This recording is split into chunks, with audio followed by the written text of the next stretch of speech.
The Nigerian Senate has approved electronic transmission of results as well as direct mode for party primaries despite opposition from some quarters. The Senate says there's no going back and the bill now awaits presidential assent. Sam, what is this all about? Good news. Good news for everyone who has been expecting that our electoral processes and system will get more transparent, and then the integrity of our election exercise or elections conducted in this country will be rated quite high. That's the good news. That's the summary of it. It's been long in coming. We're all witnesses to, the horse trading that went on, both at the House of Reps and at the Senate. So it's good to see this unanimity of purpose. There is an agreement on the part of the House of Reps and the Senate to take this to the president for his assent. So we expect that, in spite of all the pressures that may come, because we hear there are some reservations being expressed by party, officials or senior, especially the governors, regarding one element of the Electoral Act Amendment Bill that has to do with, direct primaries and all that. So we expect some pressure to come on Mr. President regarding that aspect of it. But the one that deals with electronic transmission, everyone agrees that it's the best thing, for us to implement, as a country, so that the outcomes from our elections will be regarded as indeed very, very credible. So we hope that Mr. President will put his signature to it and not allow himself to come under the kind of pressure that we perceive, will come his way.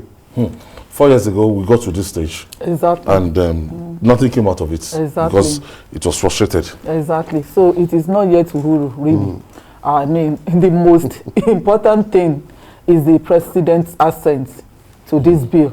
Because without his assent, it's all academic exercise. So I think it's time for the president to actually prove to everyone that what he told INEC is really committed to doing it. Because he said he was ready and prepared to provide INEC with everything that it will need to ensure that it organizes good elections. And he even said it to prove and to show that we are not interested in a third term. So, yeah, he said it, and he said that he was going to do everything possible. Now, INEC has said that they can do it. They can transmit election electronically. Now, the lawmakers have provided the bill for that to be done. So, I think it will be just let the president just sign this and sign it as fast as possible. Because if we get to this point and we still go back to where we are coming from, then people won't even take us seriously. So I think for now, the most important thing is for the president to just put his signature to it. Yes, put a signature to it and do it, and let it even be one of the fastest bills that any president ever signed into law in the history of Nigeria. That will put President Buhari, we will never forget him for doing that for us. There seems to be like a controversy over the mode of primaries, and a lot of people are of the opinion, or some people are of the opinion, that the lawmakers would have left that to the discretion of the party involved. Like we used to know, some party adopted, the direct mode, some adopted the indirect mode, and some will say consensus, that any of the three you can decide to choose, that should be at your own discretion.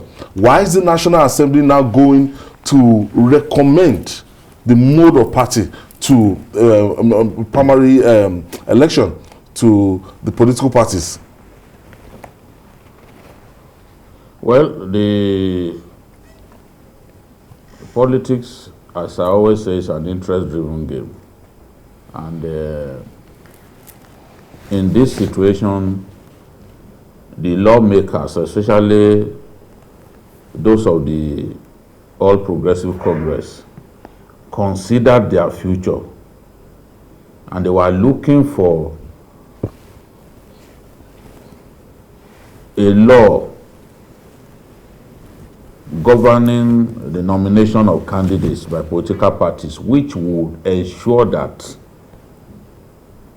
their political futures were protected. Remember, the APC had its world congresses. During this period, many of the federal lawmakers were quarantined by their governors. Quarantined in inverted commas. Many of them couldn't vote. Their supporters couldn't vote. Governors see themselves like God with a small letter G, who can simply do what they like. Governors are interested, some governors are interested in seats in the Senate occupied currently by the present crop of lawmakers. So they had to come up with this idea so that everyone will be entitled to his vote. Because when you have indirect primaries, it puts power completely in the hands of the governors. That's not what they want to see. They know that if indirect primaries were to be used, they do not stand a chance. We all saw what happened to people like Shehu Sani back then. Governors froze out federal lawmakers that they were not on good terms with. And it has begun to happen now. You saw what happened to the former governor of Gombe State. How a governor that he brought to, somebody that he brought to power, somebody who used to be his commissioner, is now treating him like a filthy rag, to the point that even when he wanted to come into Gombe town for the wedding of his granddaughter, some thugs went to block him. So these federal lawmakers are already thinking about their future. And whichever way we look at it, direct primaries is the most participatory, is the most democratic of all the methods that anyone could come up with. Governors are merely being selfish by saying, oh, that is cumbersome, it will cost INEC so much money to organize and all that. We know that they are interested in kicking a lot of those federal lawmakers out of their offices. That is the reason they are keen on indirect primaries. But when you look at it further, the PDP members do not approve of this idea, but the majority will always have its way. So it's because the kind of problems that we saw during the congresses of the APC, the PDP members had not witnessed it. So the APC members in the National Assembly were simply looking for a method that will secure their future, that will ensure that their future is not tied to the apron strings of governors who are behaving like Louis XVI, the great Louis XVI, in their respective states. Yes, the indirect primaries, I've had to cover so many indirect primaries, and I discovered that, look, it's the game of the highest bidder. Absolutely. And as at that time, if you're a delegate, you are like a millionaire. Because it got to a time in our history, each delegate getting $10,000. This is not hearsay. As in, I wouldn't want to start mentioning names. I can relate. Delegates that is just in one ward, one village, will just come up and do just $10,000 per day, $10,000, $5,000 per day. It was mine.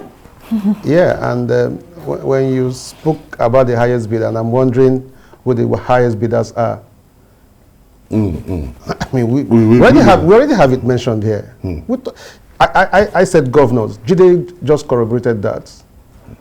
We know that these guys are lords in the states. They practically have the coffers of the state in their pockets. And then what does it take? The delegates? You talk about $10,000. I mean, you think that what happened in Anambra State happened because those guys were completely altruistic about their decisions? The the lawmakers who defected to APC, you think they did because they so love the state? I mean, we don't want to begin to mention figures here, but the truth of the matter is that some, if not all of them, have their pockets lined up with money. They cleaned out. A lot of money. So I agree that the direct mode gives everyone a chance.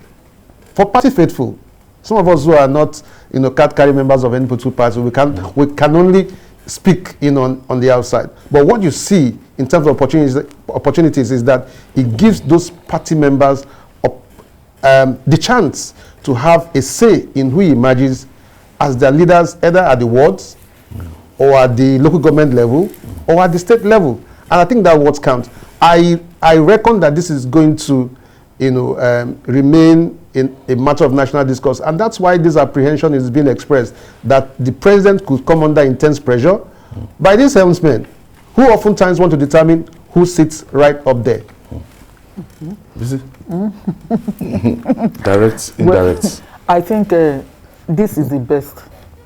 It is not only transparent, it's going to strengthen these political parties and ensure that the most popular candidates emerge. Now, we've said everything about these governors. They are the godfathers. They are the mini gods. If we look at almost every state in Nigeria today, we can see how powerful these governors are.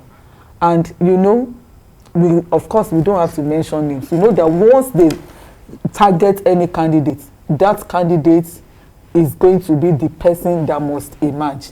Meanwhile, with direct primaries now, members of a party can now fund their parties by themselves. We should be talking about ensuring that political party members make personal contributions to fund their parties, because why are these governors powerful?